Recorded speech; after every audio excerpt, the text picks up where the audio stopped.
प्यारे बच्चों, हमारा A to Z maths channel में फिर से आपका स्वागत है। एकेडमिक सेशन ख़त्म होने जा रहा था, इसीलिए एग्ज़ाम चल रहा था तो हमने वीडियो बंद रखा था वीडियो बनाना। तो फिर नया एकेडमिक सेशन शुरू होने जा रहा है तो हम अपना फिर से 10, 11, 12 का वीडियो फिर शुरू से हम बनाते रहेंगे। तो आज का जो टॉपिक है वो 11 का टॉपिक है, उसे शुरू करेंगे हम आज। तो जो टॉपिक है उसको नाम बाद में हम बताते हैं, लेकिन पहले हम आपसे कुछ क्वेश्चन पूछ लेते हैं।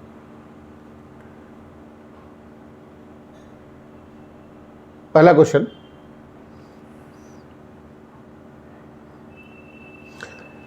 Right first 5 natural number.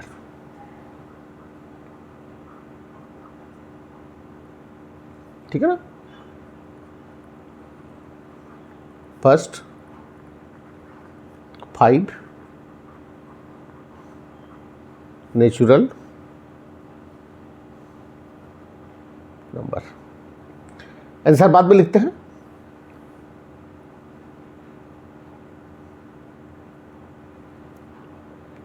vowels of English alphabet।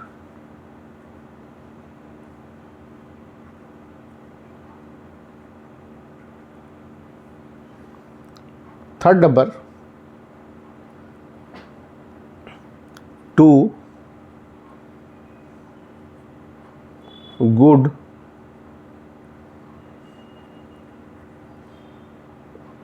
Cricketers of India.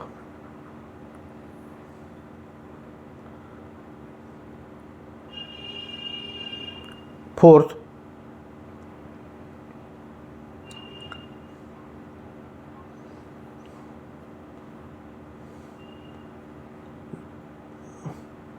the numbers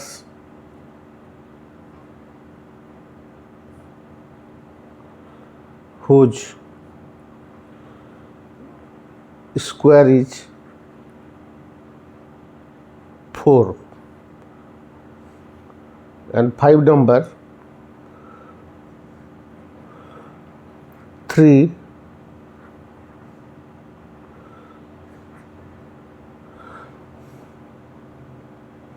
good quality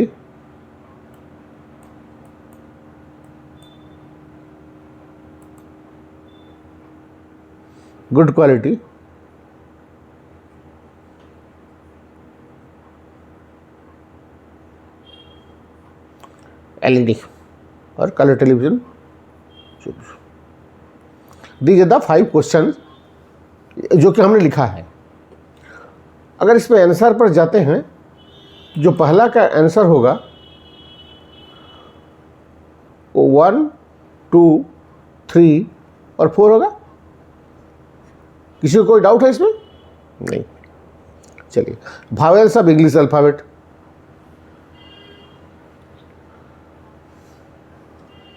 उसके बाद वाला तो क्या होगा ना, A, E, I, O और U। इसमें कोई गुड क्रिकेटर्स ऑफ इंडिया। चलो मैं अपना मन से लिख लेता हूँ भाई, धोनी, ठीक है, और विराट कोहली। क्या सही है? लेकिन इसमें हमको लगता है कि इसमें डिफरेंस ऑफ ओपिनियन रहेगा। कोई बोलेगा नहीं नहीं नहीं नहीं सर, धोनी नहीं होगा इसमें, सर कोहली भी नहीं होगा सर, इसमें तेंदुलकर लिखना होगा सर आपको, है ना? तेंदुलकर लिखना होगा और कपिल देव लिखना होगा सर। तो बोले नहीं सर, ये लोग अच्छा नहीं था सर, ये लोग उतना अच्छा नहीं था सर, आप गावस्कर का नाम लिखिए, है ना, और सर आप सौरभ गांगुली का नाम लिखिए। तो ये डिफरेंस ऑफ ओपिनियन होगा। 4th number question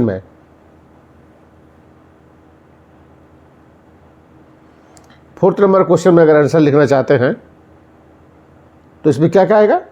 the numbers who square is 4। एक होगा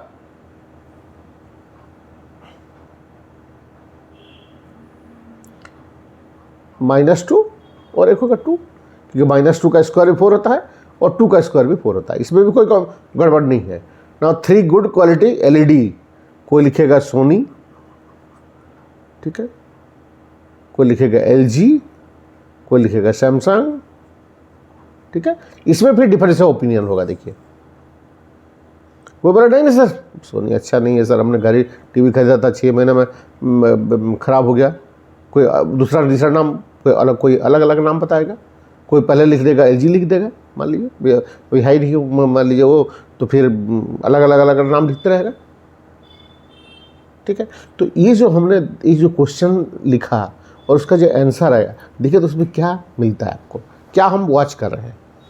देखिए पहला क्वेश्चन का जो आंसर है ना वो सबके लिए एक ही है, ये सेकंड वाला क्वेश्चन भी सबके लिए एक ही है, थर्ड का क्वेश्चन में ही कुछ गड़बड़ है, कोई हाँ बोल रहा कोई ना बोल रहा, कोई किसी को पसंद नहीं है, कोई अच्छा नहीं लग रहा किसी को। फोर्थ वाला में भी सबके लिए एक ही है, और फिफ्थ के लिए भी डिफरेंस है, कोई ये बोल रहा कोई दूसरा बोल रहा कोई तीसरा बोल रहा, ठीक है। तो पहला जो 3 कलेक्शन है, कलेक्शन किया हमने, कुछ लिखा कुछ कलेक्ट किया एग्रीगेट किया, ठीक है। तो पहला जो 3 है उसको हम लोग बोलते हैं वेल डिफाइंड कलेक्शन, मतलब सबके लिए आंसर जो है ना वो एक ही है, मतलब उस कलेक्शन का मेंबर है या नहीं है वो पता चल जाएगा। अगर मैं पूछूं कि फर्स्ट 5 नेचुरल नंबर में ये, चलिए एक पढ़ने में गलती हो गया, 5 भी होगा, एक 5 भी होगा, ठीक है। तो ये सबके लिए ही है। अगर मैं पूछूं राइट 5 फर्स्ट नेचुरल नंबर में 5 मेंबर है क्या, सबके लिए आंसर होगा यस। 1 होगा क्या, यस। 6 आंसर होगा क्या, नो। भावेल्स ऑफ इंग्लिश अल्फाबेट में बी होगा क्या, नहीं। ए होगा क्या, हाँ। Good quality cricketers of India में धोनी होगा क्या, कोई बोलेगा हाँ कोई बोलेगा ना। कोहली होगा क्या, कोई बोलेगा हाँ सर कोई बोलेगा ना सर। क्या गुड क्वालिटी LED में जब अगर बनते हैं सोनी होगा क्या, कोई बोलेगा हाँ सर कोई बोलेगा ना सर।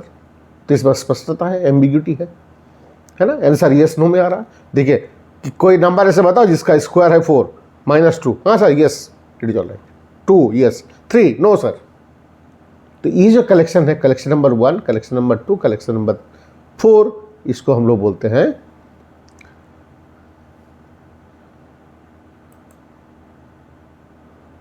सेट्स,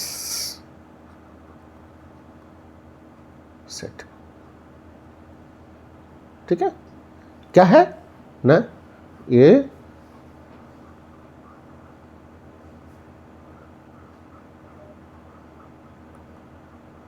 वेल डिफाइंड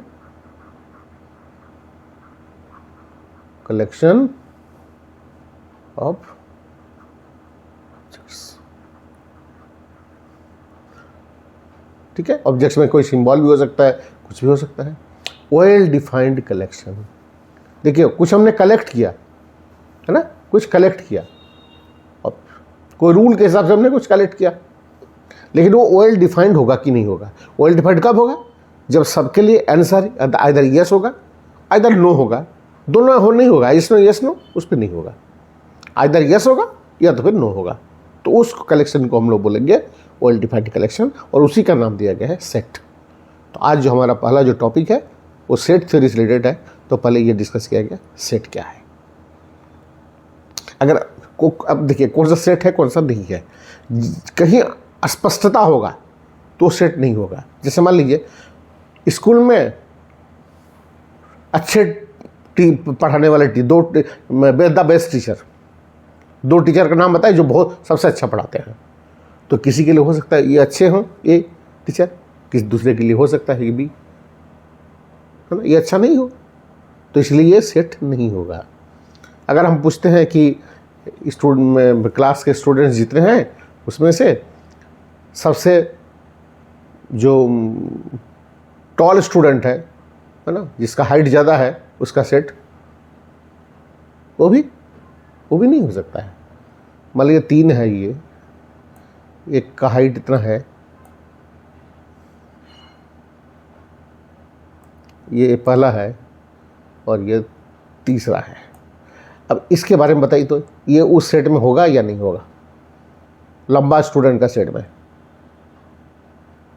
ये तो इससे लंबा है तो होना चाहिए, फिर ये इससे छोटा है तो नहीं होना चाहिए, तो होगा नहीं होगा में गड़बड़ नहीं होगा। अगर आप लिखते हैं नहीं ऐसा स्टूडेंट का सेट बनाए जिसका हाइट है 5 फीट से ऊपर, तो क्या करेंगे, मेरा ये 5 फीट है तो ये होगा कि नहीं होगा, ये होगा कि नहीं होगा, ये होगा कि नहीं होगा, तो 5 फीट उसको मेजर कर लीजिए, हाँ यस और नो में आंसर आएगा, तो ये सेट है। कभी कभी हम लोग इसको ऐसे भी लिखते हैं, a collection of distinct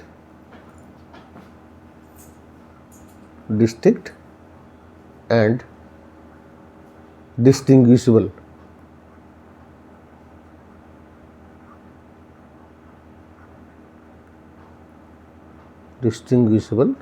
objects.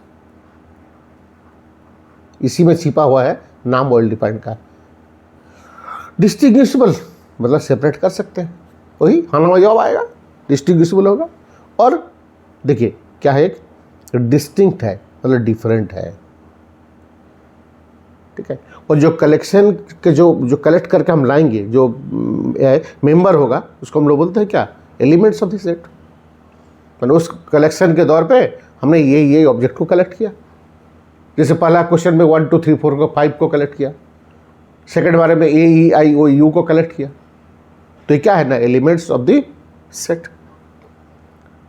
अच्छा, डिस्टिंक्ट है मतलब सेट में जो एलिमेंट होगा वो डिफरेंट होगा, एक एलिमेंट को 2 बार नहीं लिखा जाएगा।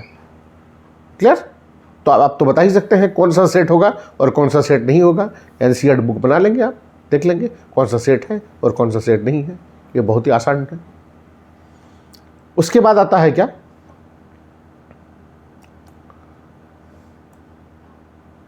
कि रिप्रेजेंटेशन ऑफ सेट। अब सेट तो सीख लिया हमने, रिप्रेजेंटेशन ऑफ सेट, सेट को रिप्रेजेंट कैसे करेंगे।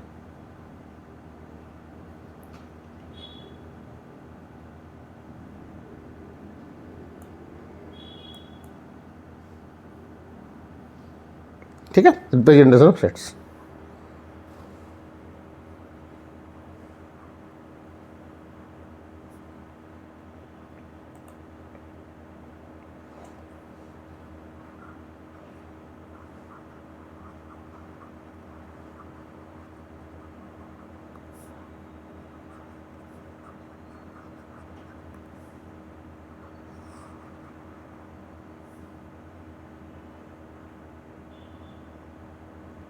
एक सिंबल पहले यूज कर लेते हैं।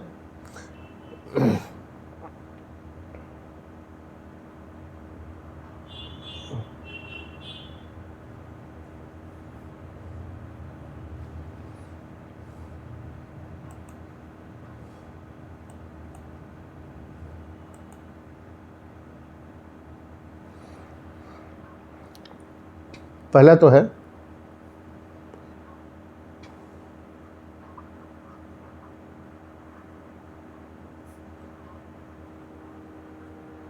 टेबुलर फॉर्म,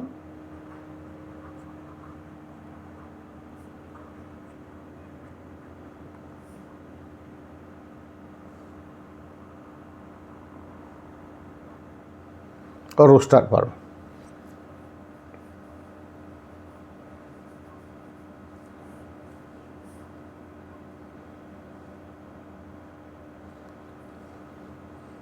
सेकंड है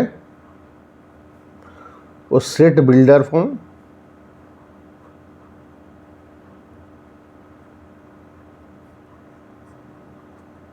ठीक है ना, और रूल फॉर्म।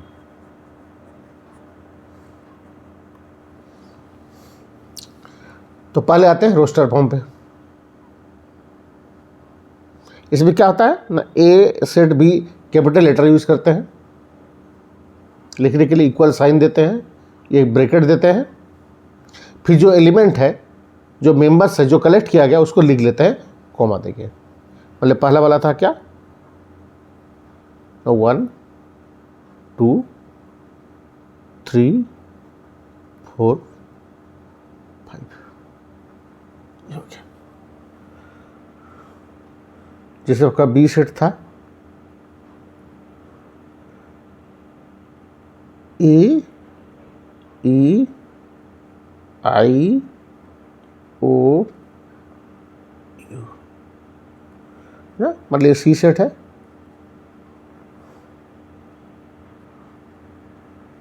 उसमें था -2, ठीक है। तो इसमें हम क्या लिखते हैं ना, 1 ए सेट का एलिमेंट है, 2 ए सेट का एलिमेंट है, 3 ए सेट का एलिमेंट है। तो हम इसमें क्या करते हैं, इस सिंबल को यूज़ करते हैं कि 1 बिलोंग्स टू ए। लिखते हैं क्या, 1 बिलोंग्स टू सेट ए, मतलब 1 ए सेट का एक एलिमेंट है और सिंबॉलिकली हम ऐसे लिखते हैं। ठीक है, अब मान लीजिए 6 ए सेट में नहीं है, तो हम ऐसे सिंबल यूज करके काट देते हैं और क्या लिखते हैं ना, 6 does not belong to set B, set A, है ना।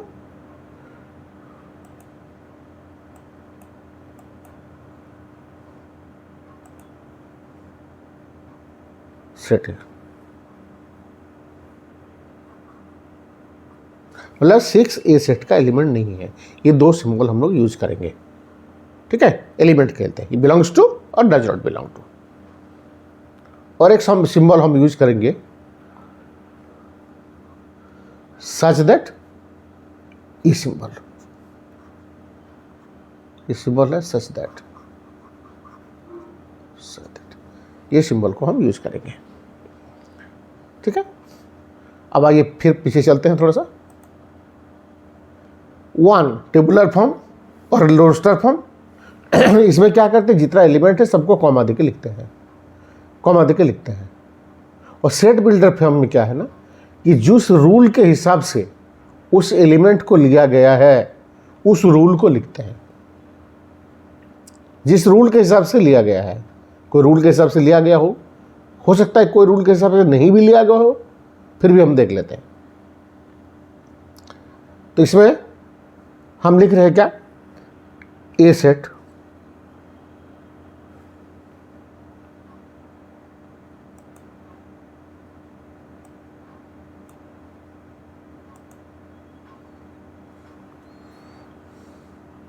ए सेट क्या कोई रूल फॉलो करता है, रूल फॉलो करता है क्योंकि नेचुरल नंबर लेस देन 5 है। तो इसमें हम क्या लिखते हैं, x, एक एलिमेंट के लिए x लिखा जाता है, x such that x is a natural number less than 6। ठीक है ना, ये x एक एलिमेंट के लिखा गया, ध्यान दीजिए, एक एलिमेंट 1 है, तो 1 क्या है ना, ये नेचुरल नंबर है, लेस देन 6 है। तो x is a natural number, यहाँ पर नहीं लिखा जाएगा x is all natural number less than 5, यह a लिखा जाएगा, ध्यान रहे। x एक एलिमेंट को डिनोट करता है, तो इसलिए लिखा जाएगा x क्या है ना, सच दैट, ऐसा है कि वो एक नेचुरल नंबर है जो कि लेस देन 6 है। अब क्या 7 लिखा जाएगा, क्या 7 ऐसा नेचुरल नंबर है जो कि लेस देन 6 है, नहीं है, तो आप इतना ही दूर लिखा जाएगा। ठीक है, तो ये जो था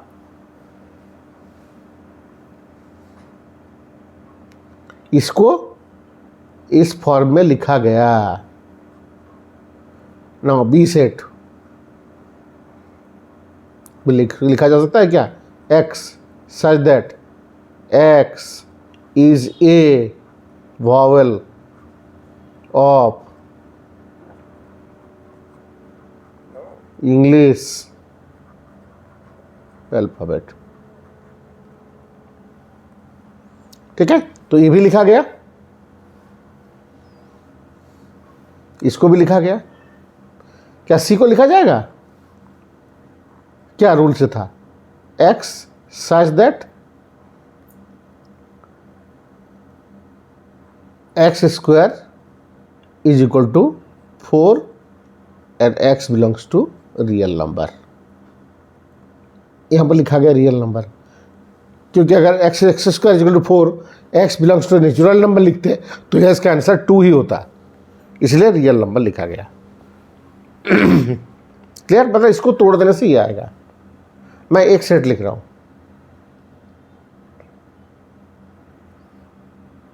D set,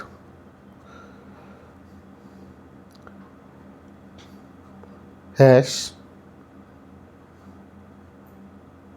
phi full stop, ये साइन।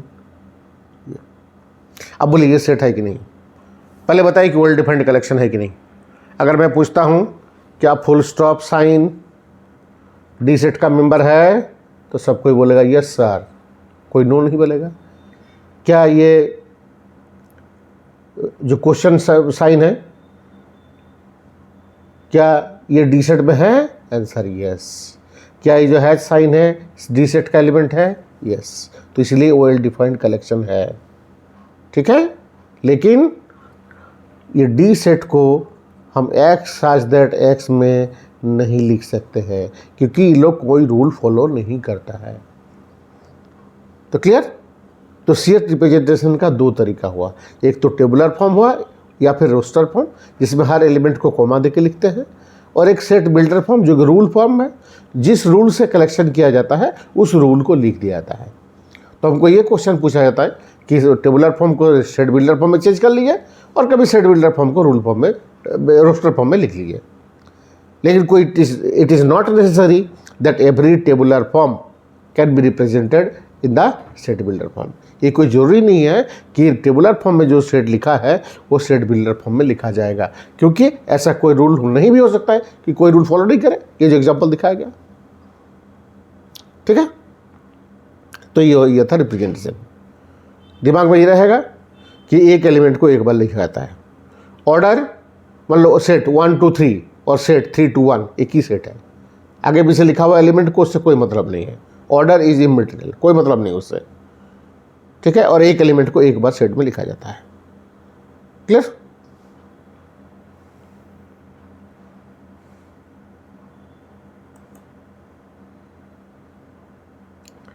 आइए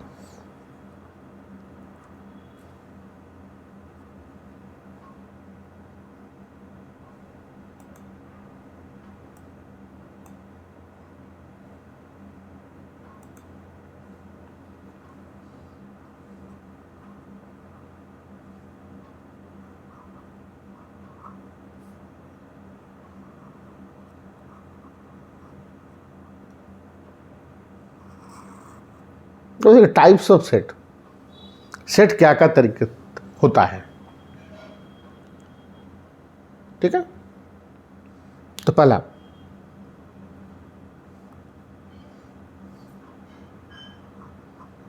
नल सेट, एम्प्टी सेट, इसको वॉइड सेट भी बोलते हैं।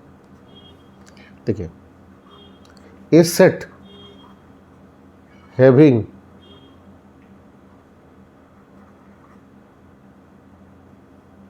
no element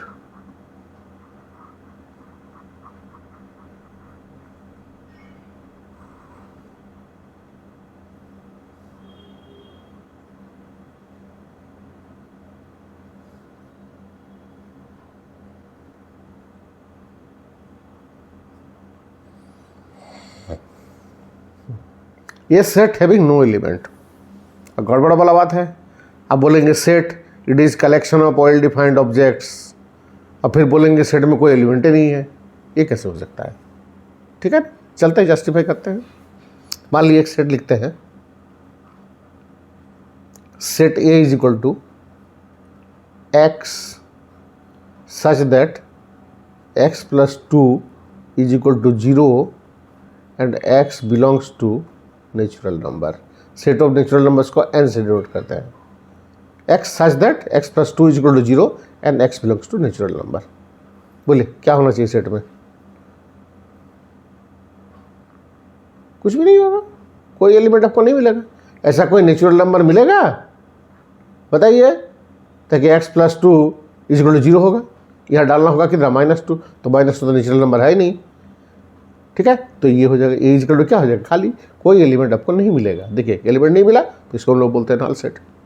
तो कभी पूछा जाता है कह रहे एक भी एलिमेंट नहीं है फिर भी सेट कैसे होता है? देखिए आपने रूल के हिसाब से कलेक्ट किया, क्या रूल है, ना x प्लस 2 इक्वल टू 0 होना चाहिए और x नेचुरल नंबर होना चाहिए। क्लियरली ये रूल है, ठीक है। लेकिन in the process of finding the element you can not find element. जब ढूंढने जाओगे ना तो एक भी एलिमेंट आपको नहीं मिलेगा, ठीक है। तो एक ए इक्वल टू क्या हो जाएगा, खाली हो जाएगा। मान लीजिए एक सेट बी सेट एक लिया, x such that x is a student, है ना, student who reads 26 hours a day। चलिए भाई, ऐसा स्टूडेंट को ढूंढिए जो दिन में 26 घंटा पढ़ता है। अगर मैं पूछता हूँ ए कुमार क्या पढ़ता है 26 घंटा? No sir, answer will be no. क्या बी पढ़ता है? नहीं। सी कोई भी स्टूडेंट पढ़ता है? नो, तो आंसर विल बी नो। तो किसी को भी कलेक्शन मिलेगा तो आंसर क्या होगा? नो होगा। तो ये वेल डिफाइंड है, ठीक है। लेकिन कलेक्शन करते वक्त हमको कोई एलिमेंट ढूंढ के नहीं मिलेगा।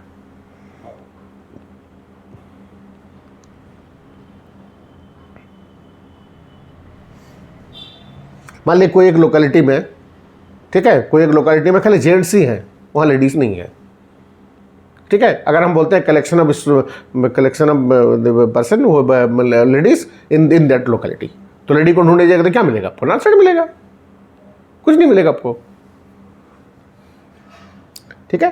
तो इसको हम कैसे डिनोट करते हैं? नोटेशन क्या है ना, ये इस तरह से, या फिर फाई, फाई ग्रीक वर्ड है ये, फाई, या तो ये या फिर ये, दोनों में से कोई एक। ऐसा नहीं कि ऐसा लिख दिया और फाई लिख दिया, ऐसा नहीं, ऐसा नहीं लिखना, ऐसा नहीं लिखना है। आइदर दिस और दिस। क्लियर? ये होगा नल सेट।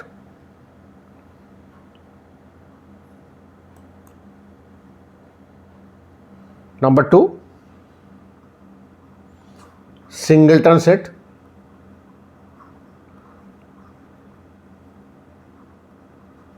नाम से ही पता चल रहा है ये सेट हैविंग वन एलिमेंट, है ना। मान लीजिए सेट इज इक्वल टू, अब ऐसा लिखते हो x such that x plus 2 is equal to 0 and x belongs to real number. तो इसका आंसर क्या हो जाएगा? -2 हो जाएगा। एक ही एलिमेंट हुआ,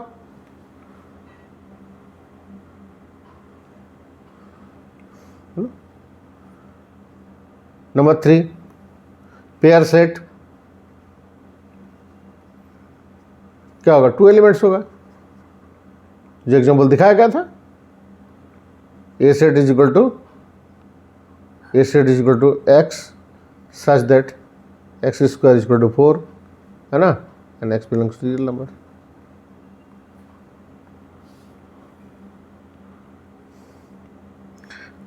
फाइनाइट सेट, ये set having finite number of elements,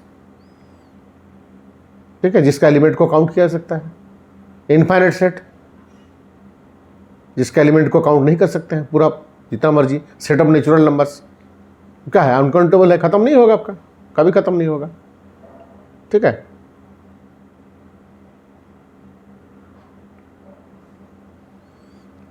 equal set का तो डेफिनेशन बाद में होगा।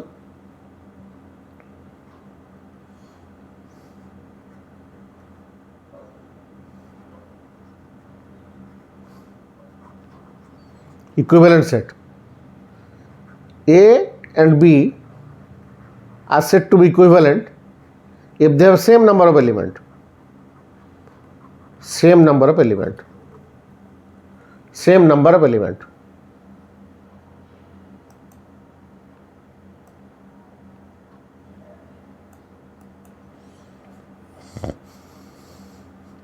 एक एग्जांपल देते हैं। मान लीजिए A set,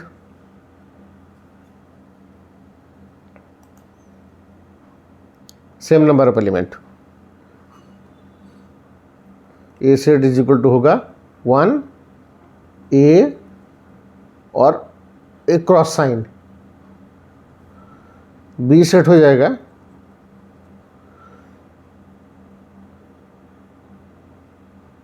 x Y Z.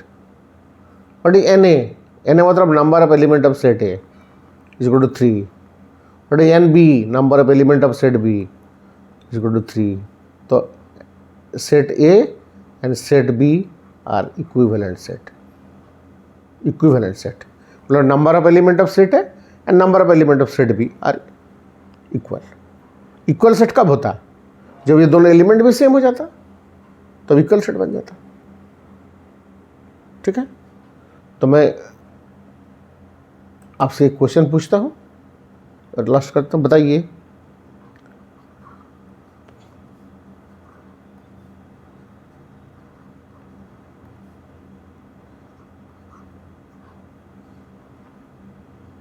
ये कौन किसके इक्वल है? कौन किसके इक्वल है?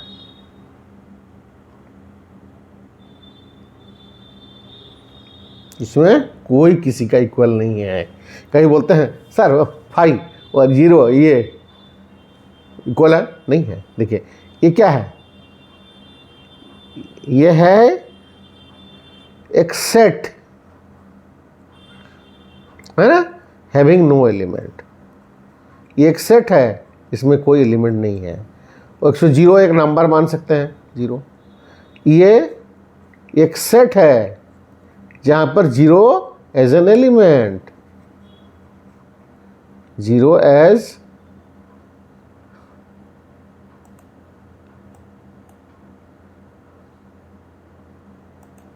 एलिमेंट।